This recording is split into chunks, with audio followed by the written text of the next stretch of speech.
Good evening and welcome to Eagle Eye News at 6. I'm Kenley Bashirs. And I'm Adrian Ellis. Auburn University celebrated its 5th annual Day of Giving, known as Tiger Giving Day, this past Wednesday, February 19th. For 24 hours, members of the Auburn family supported a variety of campus-wide projects that benefit Auburn students, faculty, and the community. Eagle Eye sat down with Auburn's music professor, Lee Johnson, to talk about what Tiger Giving Day is all about.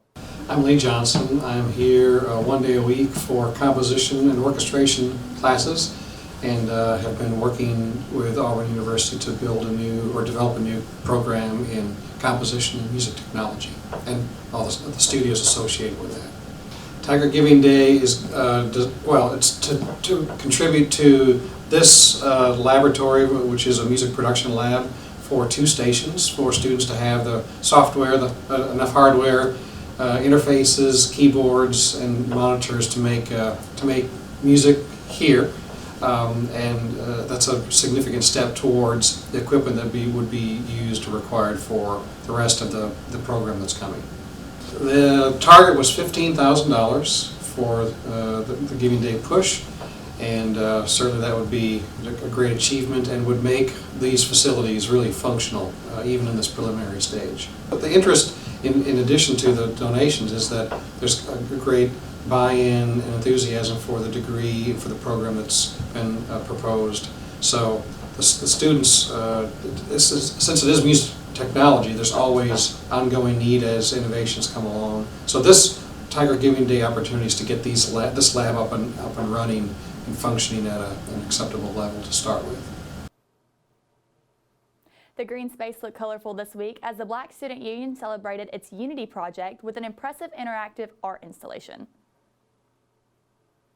Students took yarn to these poles that had different identifiers on them. That pole in the middle, of course, says, "I am part of the Auburn family." BSU Director of Outreach Trinity Thomas told us why the event is so important to students. I think it's important so that you gain an appreciation for the identities around you more so. So it's basically just to make us have an appreciation for each other and show us that we do have differences, but there's also a lot of things we have in common too.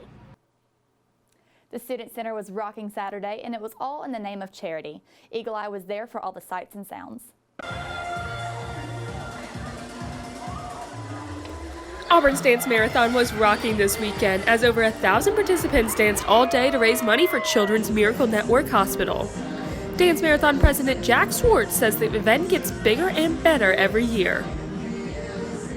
I think people enjoy just the atmosphere. We always say that once we get people to come, then they're here to stay.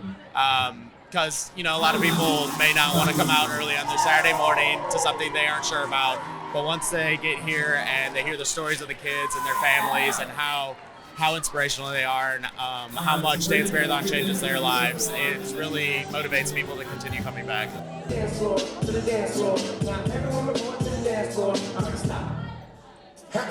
We take a week or so off after this event, and then we kind of start planning for next year. It's a year-long, long haul.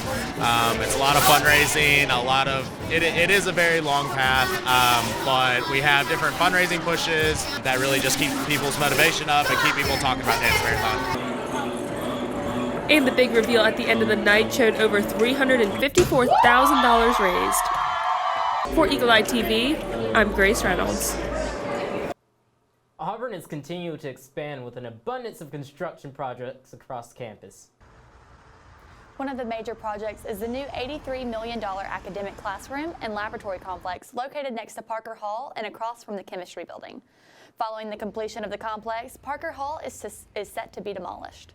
The 150,000 square foot building will feature 26 adaptable classrooms and laboratories and 5 lecture halls. When finished, the building will feature the second largest collection of instructional space on campus, second only to the Haley Center.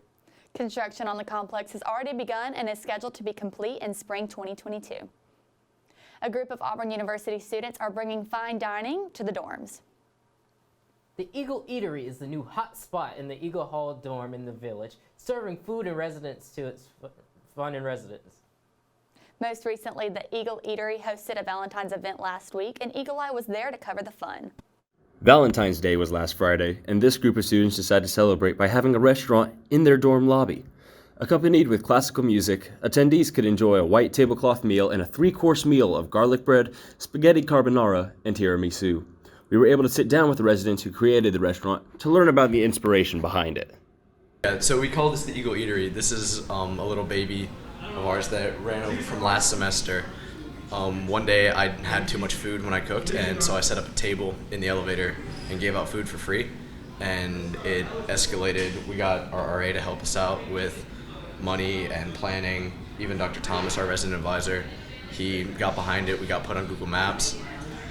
Like, this turned into a big production. So the eatery kind of started as more of a joke. We were just kind of bored one night, so we sat in the elevator and handed out food to anyone who got on the elevator. And it kind of turned into more of a little tradition. Our RA got involved, and now we put on events and basically cook for people and share food here at Eagle Hall. We were also able to speak with Bailey Thompson, the residential advisor of Eagle Hall, regarding his feelings with the restaurant.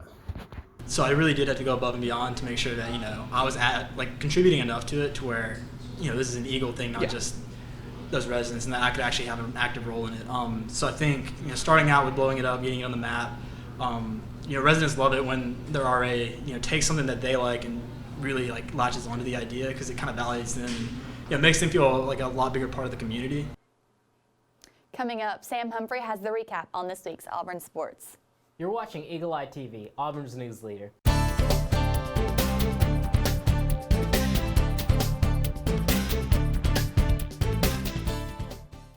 Welcome back to Eagle Eye News. I'm Sam Humphrey here to give you an update about everything Auburn athletics. Auburn basketball went to Athens last night for a matchup against the Georgia Bulldogs. The Tigers are coming off of a tough loss at the hands of the Missouri Tigers on the road this past Saturday. The result will be the same for Auburn, as the three-point woes throughout the game would prove to cost them, as the Tigers shot 4 for 26 from deep as a team. And if you exclude Javon McCormick, who had 22 points by himself, the team shot 1 for 18 from beyond the arc. Georgia's superstar of their own and potential #1 overall pick, Anthony Edwards, led the way for Georgia with 18 points, shooting 7 for 16 from the field. The loss puts Auburn at 22-4 on the season, and the road woes continue for Bruce Pearl's squad, who fall to 4-4 in the road contest. Auburn comes back to the Plains on Saturday morning to take on the Tennessee Volunteers, with hopes to get back in the win column.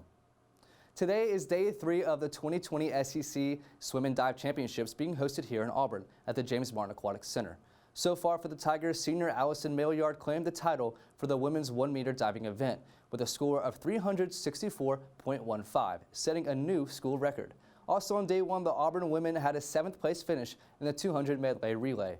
Day 2 brought another title for Auburn, as the women of the 200 freestyle relay brought home the top spot. The fearsome foursome of Julie Mayon, Claire Fish, AJ Kutch, and Robin Clevenger set the SEC record with a time of 1:25.41. And just a side note on that relay, it was the second fastest women's 200 freestyle relay time ever in collegiate history. Moving to the Diamond, Auburn welcomed baseball in an Oakland squad to Plainsman Park after their opening series against Illinois Chicago. The Tigers put up 17 runs and only allowed 1. And heading into a 3-game series against UCF this weekend, the 5-0 Tigers are feeling pretty confident as they have outscored opponents 61-8 so far this year.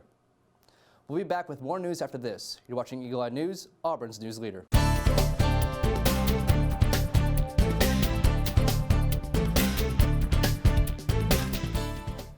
Since 1984, Auburn has become home to 46 manufacturing operations that employ over 52,000 people. The company specializes ranged from automotives, aerospace, and advanced manufacturing to medical device research and development. Each of these companies are technological-based, value-added operations that provide high-paying jobs and contribute to Auburn's quality of life. Because of the high-quality workforce and pro-business community, industries have found great success in Auburn. 2 Auburn industries recently announced that a new expansion that will invest in a total of $28.9 million and bring 20 new jobs to the community. Latte Chemical Alabama, a premier Asian chemical company, moved to Auburn in 2011 and has undergone one major expansion since. Recently, the company announced a $5.2 million expansion and the creation of 10 new jobs over the next 2 years. Aptar CSP Technologies, a material science specialty company also located in Auburn Technology Park North, is slated to make $23.7 million investment, creating 10 new jobs in the process. Since locating in Auburn in 2006, they have grown into an industry leader that holds over 400 patents, ships over 1 billion products annually, and maintains 6 locations worldwide, including its headquarters here in Auburn. Mayor Ron Anders said of the expansions, "I would like to congratulate Apter CSP Technologies and Latte Chemical Alabama on their expansions and thank them for choosing to invest and grow in Auburn." Do you love cool floats, colorful beads, and awesome outfits? Then you're in luck. Crew Day Tiger Eyes features their 4th annual Mardi Gras parade this Saturday, February 22nd in downtown Auburn. The streets will close at 1 p.m. and the parade will begin at 2. In conjunction with the parade, the Auburn Downtown Merchants Association will host its 3rd annual Crew Crawl from 10 a.m. to 11 p.m. The Crew Crawl will feature exclusive discounts and specials at select downtown merchants for people who have purchased a wristband. Participants will enjoy all-day specials, the parade, and live music from 3 to 6 p.m. on East Magnolia.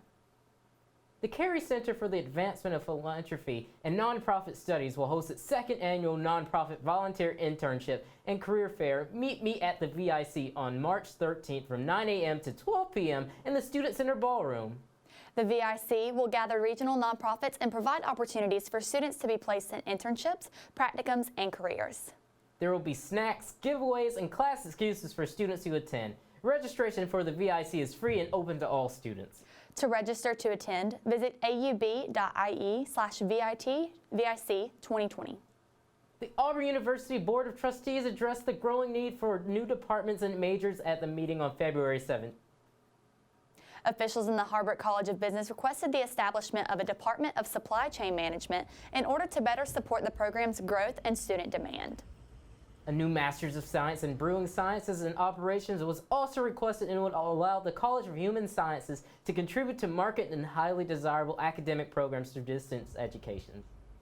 The college has had much success in offering a graduate certificate in brewing science and operations through distance education since 2014. With this new degree, Auburn becomes one of only 2 institutions in the country to offer such a degree. A nonprofit providing a sanctuary for medically and emotionally fragile children is in danger of closing. Storybook Farm provides a variety of in-depth and healing animal interactions and therapy for children with special needs. However, Storybook's future is in danger as Creekwood Resources continues to move forward with a granite quarry less than 1,000 yards from Storybook off of Highway 431. The potential impact on air and water quality as well as noise pollution could shut down this nonprofit permanently. Dana Little founded Storybook Farm 18 years ago and said, "We would be in danger of closing. We have children who have PTSD and sensory issues. The air, water, and noise pollution would be awful. Every bit of it is terrible for our families and also terrible for our animals, but we have done too much good at Storybook to let this happen without a fight." Coming up, learn more about this week's Pet of the Week. You're watching Eagle Eye TV, Auburn's news leader.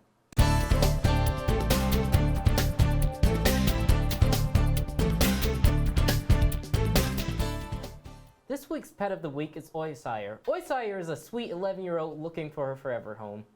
She loves to talk and enjoys behind-the-ear scratches, and you can always find her laying on the warmest blanket in the room. Oysire is spayed, vaccinated, microchipped, and tested negative for FIV. Come meet her this week. That's all that we have for you tonight. Be sure to follow us on our website, Twitter, and Instagram for all the latest news updates. I'm Adrian Ellis. And I'm Kinley Bashirs. Thank you for joining us in War Eagle.